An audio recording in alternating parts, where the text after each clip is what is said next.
Versículo 14 é onde nós vamos ler. E você fique bem atento, Deus vai falar contigo. Quem precisa ouvir a voz de Deus, diga amém. Amém. Então amém. Vamos fazer um trato, evite conversar, evite circular pela igreja. Apocalipse. Tem gente que tem medo de ler Apocalipse. Tem medo de ler Apocalipse? Tem medo dos sinais? Jesus está voltando, queridos. Quem crê que Jesus está voltando, diga amém. Amém. Mas são sinais. A Bíblia fala que os últimos dias seriam marcados por sinais muito evidentes da vinda dele. Quais são os sinais? Por exemplo, a Bíblia fala de guerra, rumores de guerra. Será que nós estamos vivendo períodos de guerra, queridos? O que está acontecendo lá no país da Ucrânia? Ainda tem uma guerra acontecendo. E tantas outras guerras, espalhadas por aí. Nós sabemos que a Bíblia fala sobre terremotos. E quantos terremotos têm acontecido? Recentemente lá na Turquia, lá na Síria, quantas pessoas não morreram, A Bíblia fala de sinais nas águas, nos mares. Então a Bíblia fala de diversos sinais, de grandes tragédias, e nós já estamos vivendo esse período escatológico aí. Vamos lá, Apocalipse 3, versículo 14. Vamos ler o que diz a palavra de Deus.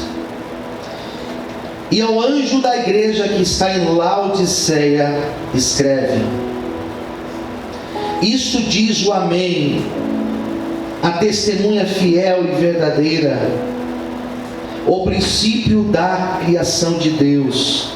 15. Eu sei as tuas obras. Deus falando, hein? Eu sei as tuas obras, que nem és frio.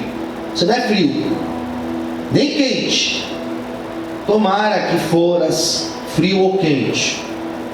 Assim, porque és, que ele diz aí?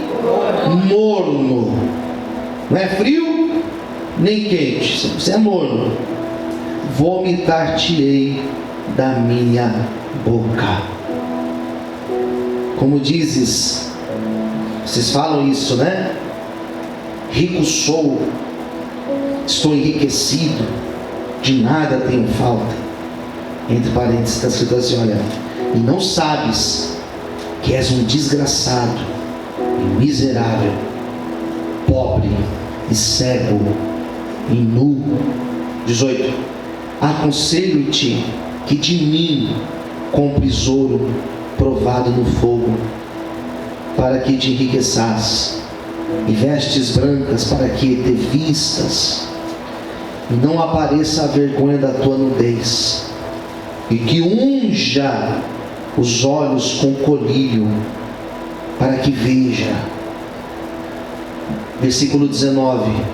Eu repreendo e castigo a todos quantos amo. Sê, pois, zeloso e arrependa-te. 20. Eis que estou à porta e bato. Deus está lá batendo. Se alguém ouvir a minha voz e abrir a porta, entrarei na sua casa, com ele cearei e ele comigo. Ao que vencer, lhe concederei que se assente comigo no meu trono, assim como eu venci e me assentei com meu Pai no seu trono. Quem tem ouvidos, ouça o que o Espírito diz às igrejas. Todos digam amém? Amém. Vamos fechar os nossos olhos e orar. Senhor, fale conosco nesta manhã. Venha revelar, Senhor, o teu querer, tua vontade, de forma bem clara, simples e objetiva a cada um de nós. Revela, Senhor, teu Espírito Santo a nós. Graças te damos em nome de Jesus. Amém. Vamos aplaudir Jesus. Bastante alegria. Louvado seja o nome de Deus. Amém. Preste bastante atenção, porque é um texto difícil, E para a gente entender textos difíceis, a gente precisa dobrar a atenção. Amém. Queridos, acabamos de ler um trecho de uma carta, ou melhor, uma carta, que foi uma revelação de Deus para o apóstolo João. João, quando recebe essa revelação de Deus, e Deus falou que ele deveria escrever esta carta, João estava exilado. João estava sozinho, sem discípulos, sem companheiros de missão. Era ele e Deus. E ele estava exilado numa ilha na Grécia, chamada Patmos, a ilha de Patmos. E ali João estava, e ele recebe de Deus uma revelação. Daí vem o nome Apocalipse, revelação. E Apocalipse nada mais é do que as coisas que aconteceriam depois, as coisas futuras. Existem algumas formas de nós interpretarmos o relato das 7 cartas de Apocalipse. Existem algumas maneiras de nós interpretarmos, sendo que uma interpretação é que estas cartas foram destinadas para remetentes da época de João. Sendo assim, se nós olharmos para essa interpretação, significa que na época de João, na Grécia, existiam 7 igrejas, e essas cartas foram destinadas para essas igrejas, essas 7 igrejas da Ásia, chamadas assim. Essa é uma interpretação. Uma outra interpretação, uma outra possível interpretação, é que estas 7 igrejas, elas são igrejas num contexto espiritual. Elas não existem no sentido físico. Não existe uma igreja que é essa igreja aqui. Existe esse modo de igreja. São 7 tipos de igreja. Quem entendeu, diga amém. Existem 7 tipos de igreja. E são igrejas que elas estão dentro desse arcabouço, dentro desse contexto escatológico. São igrejas, modelos de igrejas que existirão no período da volta de Cristo. Sendo assim, são igrejas para a nossa época, são igrejas para o dia de hoje. Então existe uma igreja que era como a igreja de Éfeso, existe um grupo de igreja que era como a igreja de Esmirna, existe um grupo de igrejas que eram como a igreja chamada de Pérgamo, existe um grupo de igreja chamado como a igreja de Tiatira, existe um grupo de igreja chamada modelo da igreja de Sardes, existe um grupo de igreja como a igreja de Filadélfia, e a última, existe um grupo de igreja como essa igreja chamada igreja de Laodiceia. E como seria essa igreja de Laodiceia? Como seria essa igreja se nós fôssemos trazê-la para os dias de hoje? Primeiro, uma igreja rica, uma igreja que tem poder econômico, uma igreja que financeiramente ela tem condições de comprar, de fazer, de distribuir. A igreja de Laodiceia, dentro dessa história aqui, dentro desse contexto joanino, era uma igreja, essa região Laodiceia, uma região rica. Se nós fôssemos pensar para a nossa atualidade, nós diríamos que esta igreja, como essas igrejas que estão localizadas em bairros nobres, igrejas que têm poder econômico, aqui o versículo 17 nos dá essa informação, diz assim: rico sou, estou enriquecido, não tenho falta de nada. Bom, a igreja hoje, em muitos lugares, é uma igreja rica. A igreja por muitos anos foi considerada um aglomerado de pessoas pobres, pessoas simples, mas não é assim hoje em dia. As igrejas têm dinheiro, canais de televisão, emissoras de rádio. As igrejas arrecadam muito. Existem igrejas que arrecadam milhões mensalmente, com prédios, com templos suntuosos, em grandes avenidas. Aqui em São Paulo nós temos vários assim. Seria mais ou menos isso. A característica dessas pessoas eram pessoas ricas, sem falta de nada, mas com um grave problema: cheia de dinheiro, cheia de poder, com empresários poderosos dentro do seu corpo de membros, com políticos influentes dentro do seu corpo de membros. Porém, o grande problema desta igreja é que era uma igreja que tinha esfriado na presença de Deus. Posso ouvir um amém? Amém. Esfriado na presença de Deus. Uma igreja que tem dinheiro, mas é uma igreja que não tem Deus nela. Isso é um problema. Então, se nós olharmos para esse modelo de Laodiceia e não pensarmos numa placa de igreja, porque eu não estou falando de placas de igreja agora, eu estou falando de pessoas, eu e você, amém? Muitos talvez estejam hoje como Laodiceia. Muitos estejam hoje, talvez não financeiramente como Laodiceia, porque Laodiceia era uma igreja rica.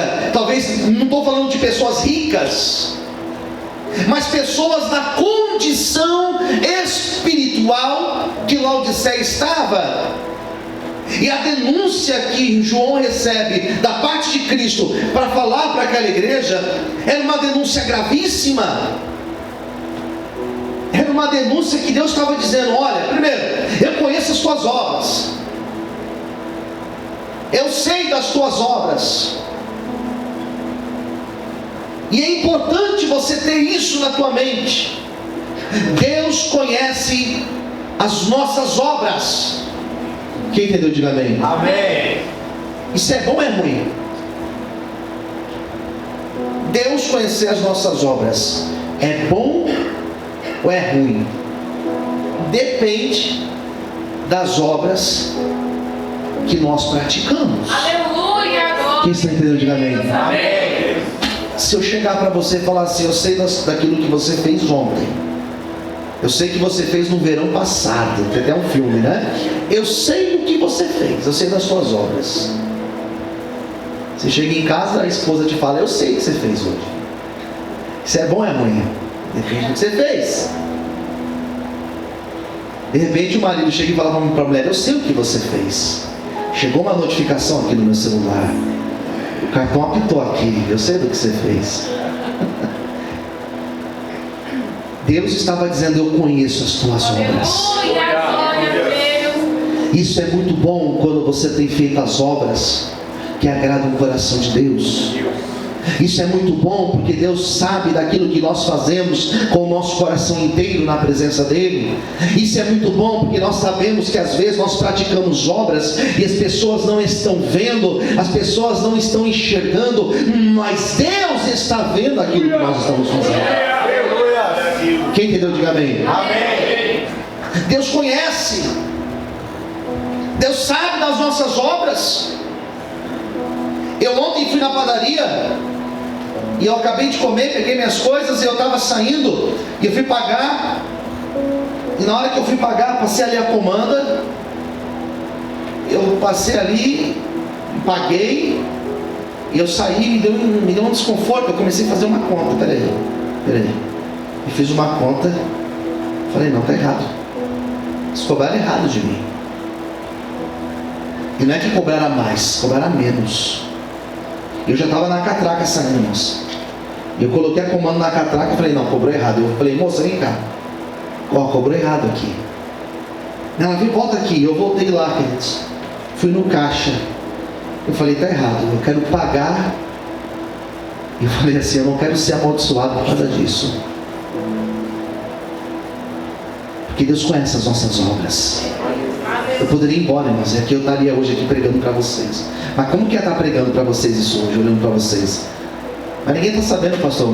Eu sei que ninguém sabe. Eu sei que ninguém viu. Nem a caixa sabia. Ninguém sabia. Mas Deus conhece as nossas obras. Está fraco? Deus conhece as nossas obras. E não apenas as nossas obras, mas a intenção que nós fazemos as nossas obras.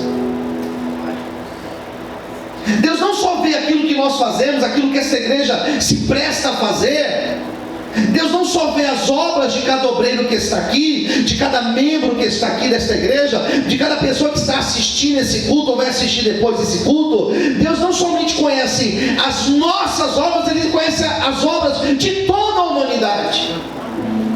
E Deus falou categoricamente com eles, dizendo: olha, eu conheço as obras de cada um de vocês.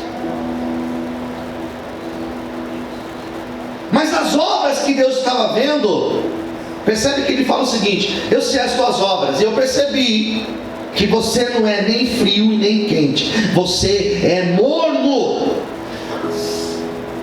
Por que Deus sabia que eles eram mornos?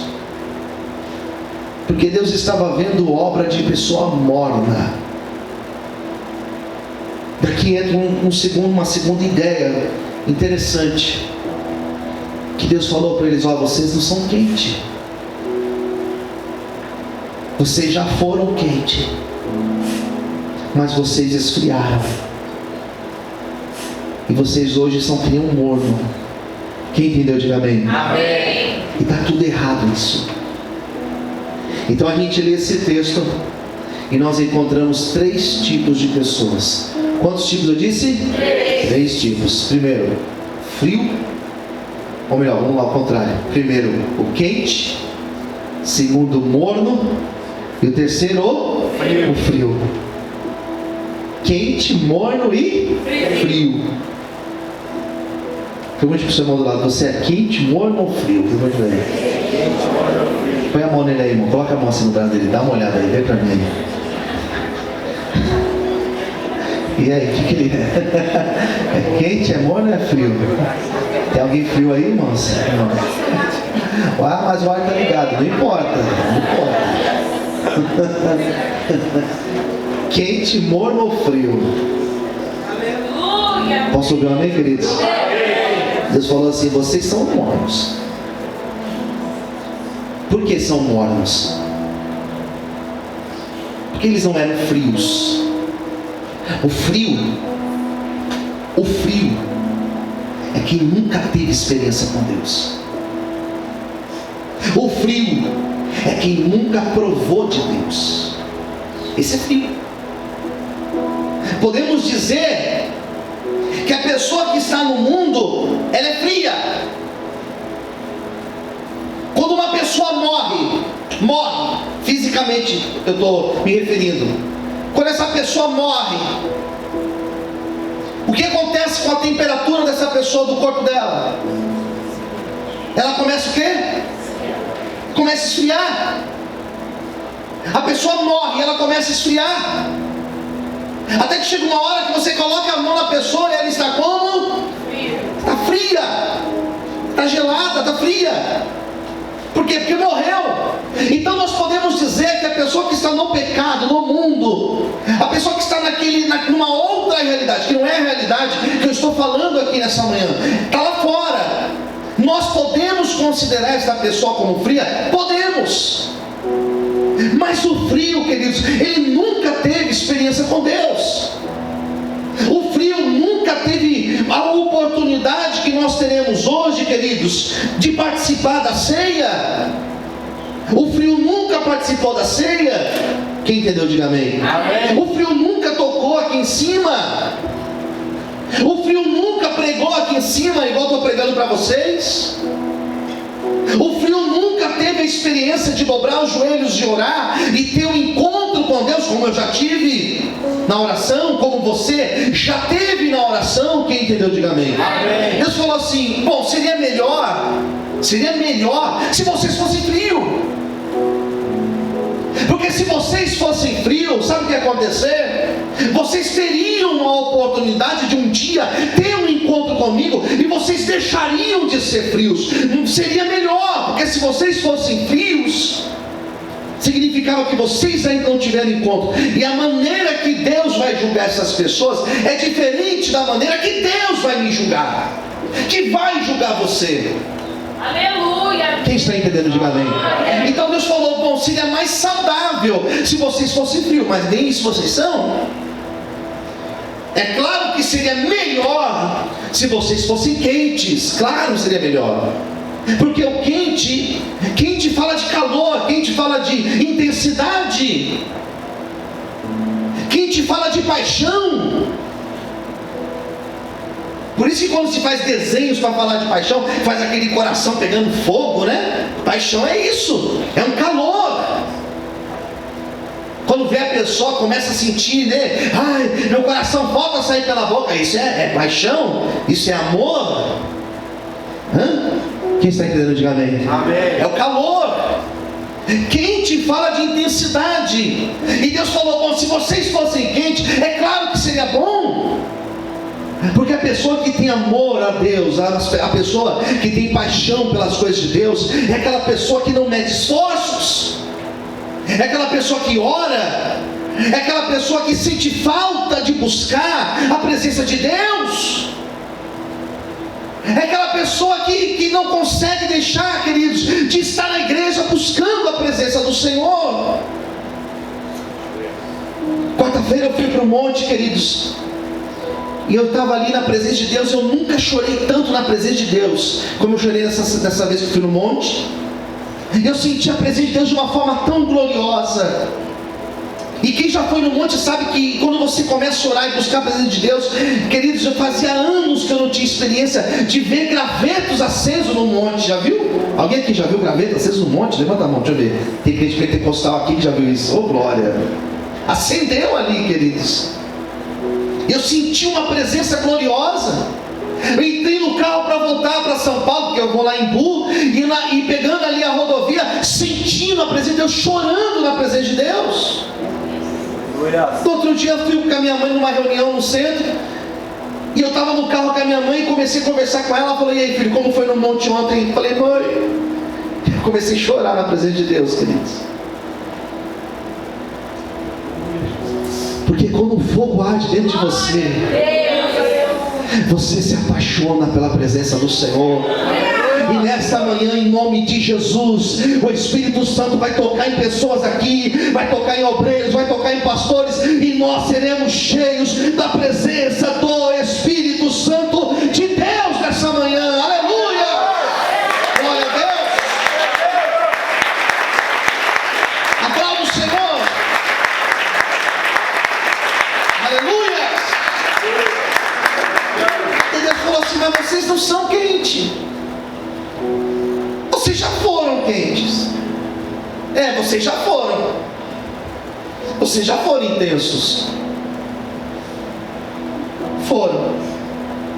Agora vocês não são mais. Agora vocês são o morno. Então essa palavra é para morno. Quem entendeu, diga amém. Morno. Já foi quente. Já orou. Já buscou. Já fui no monte. Já fui, pastor, já fui no monte. Já fui na vigília. Eu já orei mais. Uma vez eu fui, já fez. Passado. Mas agora ficou morno. Esfriou. O morno representa o em cima do muro. O morno representa o mais ou menos. E aí, ficou boa a comida? Mais ou menos. Não é bom, queridos. E aí, como que está de tempero? Está mais ou menos. E aí, você gosta daquela pessoa lá? Eu gosto. Mais ou menos. Um mais ou menos é isso. Um mais ou menos é você estar na presença de Deus, mas totalmente inclinado lá para o mundo. Isso é mais ou menos. Isso é um morno. Um morno é aquela pessoa que já fez, mas desanimou de fazer. Já fez, cansou de fazer. Já orou, mas não ora mais. Já cantou, mas não canta mais. Já se se dedicou, mas não dedica mais. Mas por que parou? Mas por que deixou de fazer? Mas por que largou? Daí nós temos um monte de justificativas. A minha correria, o meu trabalho, os meus filhos, a minha escola, fui perseguido na igreja, porque o pastor não olhou para mim, porque na igreja aconteceu tal coisa, porque lá no grupo que eu participava aconteceu tal situação. Então nós temos várias justificativas, várias. Só que na verdade nós somos como um morno. Nós estamos em cima do muro, nós estamos indecisos, nós queremos Deus, mas ao mesmo tempo nós queremos mundo, nós cantamos para Deus, mas ao mesmo tempo nós queremos cantar para o mundo, e Jesus está dizendo nesta manhã: saia de cima do muro, eu não quero morno, eu vomito, se encha da minha presença, porque eu tenho coisas grandes para fazer na tua vida. Aleluia, você pode aplaudir a Ele nessa manhã. Aleluia. Você é morno. Aleluia, glória a Deus. Mas eu tenho dinheiro. Mas e aí que você tem dinheiro? Está vazio de Deus. Verdade. Eu tenho um emprego top. E daí que você tem emprego? Vazio de Deus. Se morre, perde salvação. Mas eu tenho um carro. E daí que você tem carro? Melhor ir para o céu a pé. Meu Deus, aleluia. Eu tenho, eu posso. Era exatamente isso que eles diziam. E Jesus falou: está tudo errado. Eu vou vomitar vocês. Eu vou pôr para fora vocês. Eu vou tirar vocês da minha presença. E Deus nessa manhã, queridos, Ele não quer tirar você da presença dEle. Deus nessa manhã, Ele quer te encher com o Espírito Santo dEle. Se você entrou aqui frio, em nome de Jesus, deixa o Espírito Santo tocar em você nessa manhã. Você pode dar glória a Deus por isso. Aleluia.